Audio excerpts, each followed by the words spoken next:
There was Drew not, Brees is hurt, Ross. How do you think people feel, Ross? I think people feel like they got their face stomped in by a black and white stripe something. Ugh. Yes. Between Aaron Donald and the referees, it's not a good Monday, Ross. The weekend started off pretty crappy for your boy because on Friday morning I let the listening audience know that I was going to put my mortgage on Boston College due to the fact that the Hat had no chance. No way that Les Miles was taking that Jayhawk team up into Boston College and getting a win. Delly, he goes up there and hangs 41. What did you make of that win? 41, 48. My bad. 48, yeah, bro. I turned it off at 41. My bad. Give Les some credit. Yeah, it was incredible. I talked to Les on Saturday, and last time I had a story that's kind of, I guess, relevant to LSU, and I didn't tell you guys about it, but yeah. I'll tell you in a few hours. The Les story will drop for my conversation with him. But They I hope you're sitting down, but they changed their offense. They do more RPO stuff, and they've got an analyst on staff that brought in an RPO kind of scheme. Here's what I think happened, and I didn't necessarily talk about this. I kind of wish we did, but he probably wouldn't have wanted to talk about it exactly anyway. But he came into the season thinking that he was going to run his old stuff, and they barely beat Indiana State, and they lost at home at Coastal Carolina, scoring one touchdown. And I think he realized he's got to incorporate more of the new stuff. Yeah. And they started running some RPO and, started getting some momentum, and all of a sudden, boom. I mean, it's the ultimate Mad Hatter move, right? Go ahead and lose to Coastal Carolina so that Power 5 team you have next week starts to overestimate you. And now Kansas wins their first Power 5 road game since 2008. Ross, is that correct? Yeah, 11 years. They had lost 48 straight Power 5 conference road games. It was insane. I think Moscona did a good job providing context on Saturday. Jarrett Lee leading the comeback against Auburn when he got national in Auburn was that was the last time Kansas had won that same weekend. Well, the last time Kansas had won a road Power 5 game. That's that night, huh? I mean, that's out. No, not that night. That night, I had a 13-yard kick return. Not to brag. Ross, it was kind of a sleepy weekend in college football. Otherwise, what else jumped out to you from the weekend? Man, you're right. Yeah, I'm trying to think of something. I mean, Citadel? There was still some good games. But yeah, the Citadel running. That was great. What was great about that is they were running the triple option, and they beat Georgia Tech with the triple option. The same thing that I think Georgia Tech fans were so tired of with Paul Johnson, kind of in a way ran him out of town, so their offense could change. And now their offense is. I mean, you kind of expected it. It's early, obviously, in his tenure there. But it's terrible. Their offense right now is terrible. I saw it against Clemson. It's a nightmare. So for the Citadel come in, run the triple option and beat them. You know what? Something I'm looking over scores as we're talking. Alabama obviously has a great offense. There's no doubt about that. But man, they've got some other problems. I think we saw them move the ball against South Carolina pretty well. South Carolina moved the ball against them pretty well. In fact, South Carolina ended up having 23 points when they probably could have had 30-ish, right around 30, even 34 points if they had taken advantage of some things in the red zone. They moved the ball really well. And, of course, Alabama missed a field goal, missed an extra point. There are some issues. They had 11 penalties. That's something that stuck out. I wonder if in Alabama, and by the way, guys, Alabama, I think it was broken last night by AL.com. They lost another front seven starter for the season, I believe. Their defensive end, Brian Ray. Oh, wow. Yeah, and they've got to have – they're going to have Matt Zenich of AO.com, I think, broke the news and also tweeted out Alabama can have 4 freshmen starting in its front seven moving forward. Wow. That certainly is something to. I mean, Joe Burrow's just licking his lips. Joey B's getting ready to tear him up, Ross. Hey, here's a story idea for you. Maybe you can figure this out. Alabama, since 2007, has missed more field goals than any school in the entire country. How is that possible when Nick Saban has every other facet figured out? I mean, even the guy they have now was a number one kicker in the nation. Like, do you have any idea as to how that stat can exist? No, I saw that pop up on the screen during the game. I think it's 98 missed field goals since 2007. So roughly, you're talking about 10 a year, like 8 a year, 8 or 9 a year, I guess, something like that. It's incredible.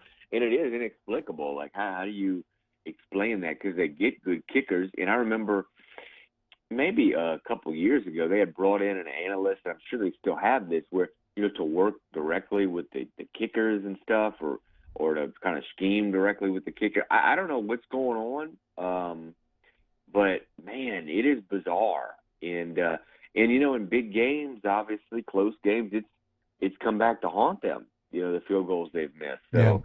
A lot of times it doesn't really matter, but sometimes every now and then it does. And heck, that game against LSU is building up to be a kind of a tight one, or the tightest it's been in a while, and that's where the difference could be.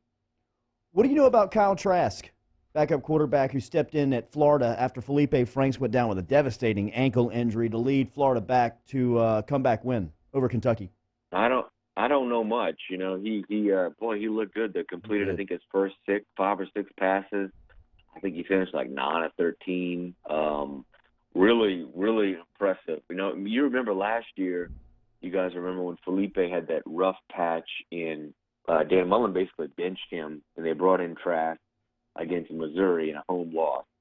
And then after that week, they opened up the competition, and basically – it was between Trask and Felipe. It was like a mid-season quarterback competition, starting quarterback competition. And 2 days later, Trask, I think, broke something. I'm trying to remember. Suffered an injury, and that was it. He was done for the year.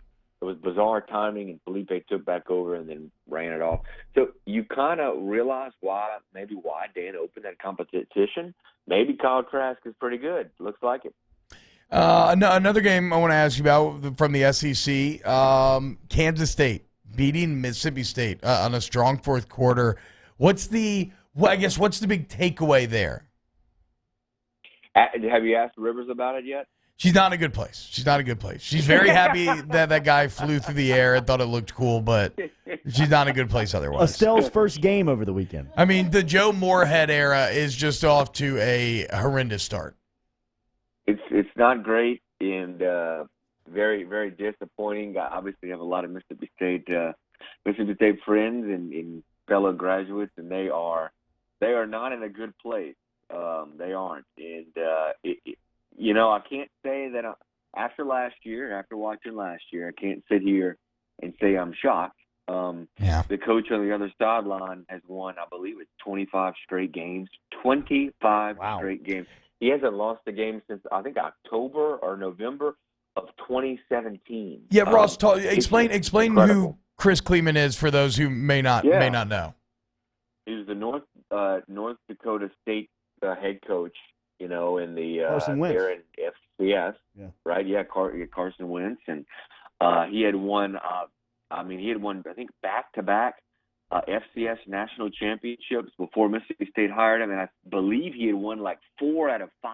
It was insane. I'll pull up his record. 69-6. Wow. In 5 years at North Dakota State. And like I said, he has not lost a game in almost 2 years. It's really insane. So I kind of saw this coming, and I got a text from somebody from Mississippi State on the staff that said, look, we kind of knew this was potentially going to happen just because of him, and it's not like they have a terrible team. But I don't know if you guys watched that game. Yeah, it looked like LSU 2015. I mean, they were running I formation fullback, 2 tight ends, sometimes 3 tight ends. I mean, it was incredible, and they just pounded the ball. And when they didn't, they play action, and they had a man wide open. So, there's something to be said for those old school offenses that kind of pop up in surprise defenses that every day in practice face a spread scheme. 3 weeks into the season, where you got Joe Burrow in your Heisman race?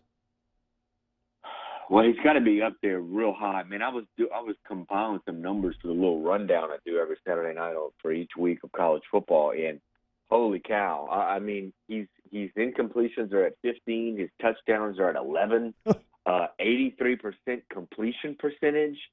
Whew, man! I mean, LSU fans, they must think they're drinking or drunk or dreaming. One or the other. I mean, maybe they're both. I mean, it's incredible. But I tell you this, I know it's Vanderbilt, and people are like, Vanderbilt, shrugging.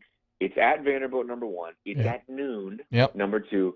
And Derek Mason is really a guru when it comes to defensive football. And I'm going to tell you what, man, he's going to scheme up. That's going to be one I can't wait to get around and watch because and we saw LSU kind of struggle a little bit right in the first half against Northwestern State. This will be a test. Should the Saints tank for Joe Burrow? We're not there quite yet. Well, I mean, they're on their way there. The officials are helping them get there. Ross, have a good week, man. Yep. Yeah.